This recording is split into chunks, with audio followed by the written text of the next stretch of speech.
इस्लाम और क्रिश्चियनिटी का भारत हिंदू से क्या संबंध है और एक आम भारतीय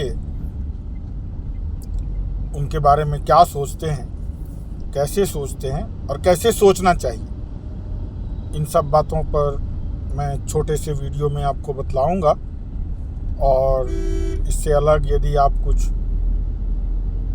सुझाव देना चाहते हैं तो वो बतलाइएगा, मैं उस पर भी बोलूँगा। देखिए, जो आम भारतीय है, जो भारतीय सभ्यता हिंदू संस्कृति के हिसाब से जो हमारा सोचने समझने का तरीका है, हिंदू जो राजनीति करने वाले लोग, कोर्ट कचहरी में बहस में टाइम वेस्ट करने वाले लोग जो बोलते हैं, उससे अलग मेरी समझ से वैदिक धर्म, जैन धर्म, बौद्ध धर्म, सिख धर्म, जो भी भारतीय मूल रूप से भारतीय धरती की सभ्यता से उपजे हुए धर्म हैं, वो सब हिंदू हैं। अंग्रेज़ों ने सबसे पहली बार डॉक्यूमेंटेड रूप में, अब हिंदू धर्म कहाँ से आया उस पर टाइम वेस्ट करने की ज़रूरत नहीं है। सच्ची बात यह है कि चाहे वो नामकरण किसी का भी हो, हिंदू धर्म का हो, ब्राह्मण का हो या अन्य जातियों का हो, पहली बार ऑफिशियली अंग्रेज़ों ने ही शुरू किया था। उसके पहले कोई ऑफिशियल रिकॉर्ड डॉक्यूमेंटेशन इसका नहीं था, नहीं होता था। उन्होंने पहली बार जनगणना शुरू करवाया था, जिसमें उन्होंने ये सारा पॉलिटिक्स किया। खैर, तो एक जो आम हिंदू है उसके लिए, उसके मन में हमारे पास ऑलरेडी पहले से इस्लामिक आक्रमण से पहले से दसियों दर्शन और दसियों किस्म के भगवान हैं, थे, और हम उन सब के साथ जी रहे थे, सबको एक्सेप्ट करते हुए जी रहे थे।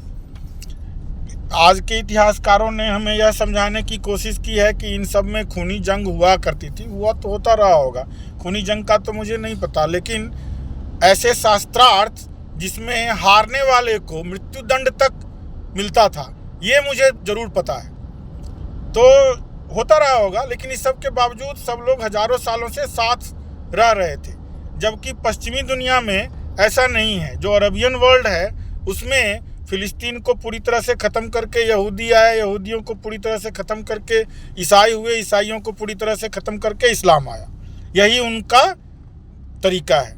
लेकिन हमारे यहाँ ऐसा तरीका नहीं है। हमारे यहाँ वैदिक धर्म वाले, जैन धर्म वाले, बौद्ध धर्म वाले, सारे चारवाक और सारे और सब अड़ोस पड़ोस में ही रहते होंगे, ऐसा ही नहीं। एक ही इंसान किसी दिन वैदिक धर्म की पद्धति से पूजा करता है, किसी दिन जैन धर्म की पद्धति से उपवास करके पूजा करता है, किसी दिन बौद्ध धर्म होता है, और सिख धर्म तो हमारे देश के, खासकर उत्तर भारत के हर घर में था। तो अब हम सोचते हैं कि इस्लाम और क्रिश्चियनिटी के बारे में हम क्या सोचते हैं, कैसे सोचते हैं। तो उनका जो सबसे बड़ा डिस्टॉर्टेड रूप है वो उनके आक्रमणों के कारण है। जो चाहे मुसलमानों ने आक्रमण किया या शोषण किया या अंग्रेज़ों ने किया, मुसलमानों में जिन लोगों ने अच्छा किया या अंग्रेज़ों ने जो चीज़ अच्छा किया उसके लिए हम उनकी तारीफ भी करते हैं। सेकुलरिज्म यदि आज के हिसाब से देखते हैं तो उसका हीरो, क्या नाम था उसका, सूरी, जो रोहतास का था, वो था सेकुलरिज्म का बाप, सेकुलरिज्म का जनक। उसको अकबर ने कॉपी किया था। शेरशाह सूरी सेकुलरिज्म का जनक था। उसकी सेना में पहली बार, क्योंकि उसने हुमायूं, बाबर का बेटा हुमायूं जिसने राम मंदिर तोड़ा था, उसके खिलाफ उसने विद्रोह किया, इसलिए उसके साथ जो ओरिजिनल भारतीय लोग थे वो उनके साथ हुए और उन्होंने उनको महत्व दिया। तो ये इस्लाम और क्रिश्चियनिटी का जो भारतीय नज़रिया है वो डिस्टॉर्टेड है, क्योंकि वो आक्रमणकारी हैं यहाँ, और असफल आक्रमणकारी हैं। वो हमें बदल नहीं पाए। हमारी सभ्यता से वो कुछ चुरा कर ले गए हैं। हमारी सभ्यता में से कुछ उन्होंने सीखा है। हमारी मूर्तियां चुरा कर ले गए हैं, हमारी धन संपत्ति लूट कर गए हैं। हम इतने धनी हैं सभ्यता संस्कृति से लेकर आर्थिक रूप से कि इतना लूटने के बावजूद भी, इतना लूटने के बावजूद भी हम जिंदा हैं। हम वही हिंदू हैं, हम वही भारतीय हैं जो हजारों साल पहले हमारे पूर्वज थे।